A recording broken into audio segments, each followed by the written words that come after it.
Ya, salam merdeka. Bertemu lagi dalam pembelajaran tematik di minggu keempat ini. Ya, dalam pembahasan kita nanti di pembelajaran di subtema yang keempat ini berkaitan dengan pertumbuhan dan perkembangan pada tumbuhan.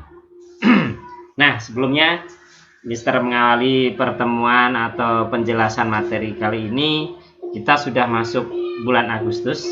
Bulan Agustus bahwasanya adalah bulan kemerdekaan bangsa Indonesia. Makanya temanya di sini Mister memakai merah dan putih. Di sini juga ada lambang Garuda, menandakan bahwa Mister Krisna adalah bangsa Indonesia yang mencintai bangsanya dan ikut merayakan dalam kemerdekaan Republik Indonesia. Mister harapkan kalian juga sama ikut melaksanakan atau ikut dalam menjaga ya kemerdekaan, mengisi kemerdekaan bangsa Indonesia dengan kegiatan-kegiatan yang positif. Terima kasih. Kita langsung saja untuk berikutnya, yaitu Mister akan menjelaskan tentang pembelajaran kita kali ini. Pembelajaran kita kali ini yaitu tematik pertumbuhan dan perkembangan pada tumbuhan.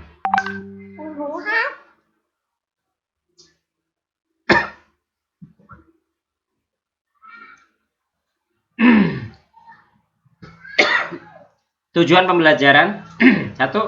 Mencari informasi dari teks penjelasan dan pengamatan pada gambar. 2. Membaca teks cerita tentang pertumbuhan dan perkembangan pada tumbuhan. 3. Mengamati jenis-jenis perkembangbiakan pada tumbuhan. Nah, mengawal ini kita langsung masuk ke materi pertama, yaitu pertumbuhan dan perkembangan pada tumbuhan. Perkembangbiakan alami pada tumbuhan dibagi menjadi dua, yaitu perkembangan secara generatif, yaitu melalui proses perkawinan. Yang kedua, perkembangan secara vegetatif, yaitu tidak melalui perkawinan. Untuk perkembangbiakan vegetatif atau tanpa melalui perkawinan dibagi juga menjadi dua, yaitu vegetatif alami, dilakukan secara alami tanpa bantuan manusia. Yang kedua adalah vegetatif buatan, melalui bantuan dari tangan manusia atau dibantu oleh manusia. Oke, lanjut. Di sini, pertumbuhan dan perkembangan pada tumbuhan. Pertumbuhan dan perkembangan tumbuhan ditandai dengan perubahan ukuran dan bentuk. Ya, kuncinya di situ. Jadi kalau tumbuhan mengalami pertumbuhan, maka itu selalu identik dengan perubahan ukuran dan juga perubahan bentuk. Mengalami perubahan ukuran dan perubahan bentuk. Berikutnya, di sini ada gambar yang pertama, Mister jelaskan dulu. Dimulai dari biji. Biji jatuh ke tanah, kemudian di tanah dia mengalami yang namanya proses pengembangan atau mengembang bijinya. Kemudian dia mulai muncul yang namanya akar. Mulai muncul akar di akar tunas, kalau bisa dibilang biji akar tunas nih.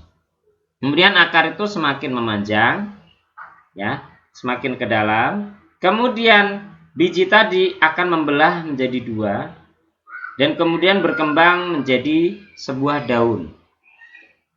Setelah menjadi daun sempurna, maka tumbuhan tersebut akan mengalami proses yaitu menuju tumbuhan muda atau tumbuhan muda. Di gambar ya, kalau Mister lihat gambar dimulai dari biji, kemudian biji keluar seperti ekornya, itu adalah akar tunas, kemudian berkembang akar tunasnya semakin panjang dan bijinya kemudian mulai mengelupas dan berganti menjadi daun, kemudian menjadi tanaman muda.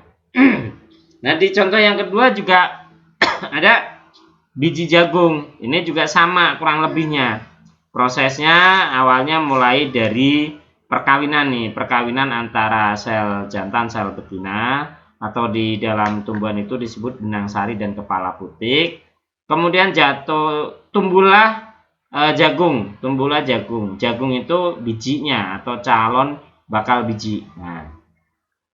Kemudian jagung ini kemudian setelah dia sempurna, dia akan berubah menjadi biji jagung. Nah, biji jagung itu ketika jatuh ke tanah, maka dia akan membentuk tunas. berkembang sehingga menjadi sebuah tanaman muda atau tanaman jagung muda. Berbeda lagi dengan tanaman yang ada di bawahnya. Oke, sebelum misal masuk ke tanaman yang itu ada akar semacam rizoma ya. Rizoma itu akar itu biasanya pada tanaman kunyit, jahe itu dia berbeda dengan tidak menggunakan biji. Tapi ini alami ya, masih pertumbuhan pada tumbuhan nih. Nah kemudian sebelum masuk ke situ lihat di sebelahnya proses pertambahan ukuran. Ukuran di sini menyangkut volume, massa atau beratnya. Volume itu jumlahnya, kemudian massa adalah beratnya, kemudian tingginya. Itu pasti mengalami perubahan atau ukuran panjangnya juga akan mengalami perubahan. Yang permanen dan bersifat tidak bisa balik. Artinya gini, maksudnya ketika tumbuhan itu sudah tumbuh, maka dia tidak bisa kembali lagi ke awal. Dia akan mengikuti siklusnya atau berkembang sesuai dengan pertumbuhannya. Proses ini bersifat kuantitatif, artinya dapat dinyatakan dengan satuan bilangan. Nah ini pada proses perkembangan nanti ada bersifat kuantitatif. Kuantitatif itu bisa kita ukur ya, bisa kita ukur gitu. Nah sebelahnya sekarang ada tanaman yang selain dari biji juga mengalami pertumbuhan, yaitu seperti pada rizoma, tanaman rizoma atau tanaman akar rimpang. Itu dia mulai dari tunas ya, dari induknya di sebelahnya itu tumbuh tunas-tunas baru dan berkembang menjadi tanaman baru, tanaman muda, kemudian langsung menjadi tanaman dewasa. Sama seperti tunas yang pada pohon pisang. Pohon pisang itu begitu muncul tunas ya, awalnya tunas, kemudian setelah tunas itu berkembang menjadi tanaman pisang muda, kemudian berkembang atau tumbuh semakin besar, itu akan menjadi pisang atau tanaman pisang dewasa. Berikutnya, pertumbuhan-tumbuhan selalu terjadi sepanjang hidupnya. Berdasarkan lamanya waktu yang digunakan menyelesaikan siklus, berkecambah, berbunga, kemudian muncul buah, dewasa. Maka tumbuhan ini dikelompokkan menjadi 3. Ada 3 ya. Yang pertama, pertumbuhan anual, tumbuhan yang menyelesaikan siklus hidupnya selama kurang lebih 1 tahun. Mulai dari berkecambah, berbunga, berproduksi benih, dan mati. Sebagian besar ini termasuk tanaman sayur, memiliki pola pertumbuhan semusim ya, atau biasanya musiman, kita sebut tanaman musiman. Contoh ya itu cabai, kemudian sawi, wortel, dan seterusnya. Tanaman sayur semusim ini menyelesaikan dari hidupnya dalam 1 musim tanam. Jadi setelah tanaman tersebut menghasilkan biji, tanaman akan mati. Contohnya tumbuhan glori, padi, gandum ya. Dan masih banyak lagi tanaman yang mempunyai siklus yang pendek, 1 tahun ya, satu kali panen.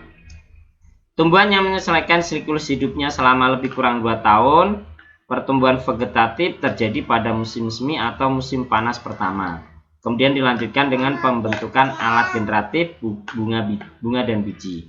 Pada musim semi atau musim panas tahun kedua, contohnya tanaman beet and wortel, tumbuhan perennial. Nah, kemudian berikutnya kita lanjutkan.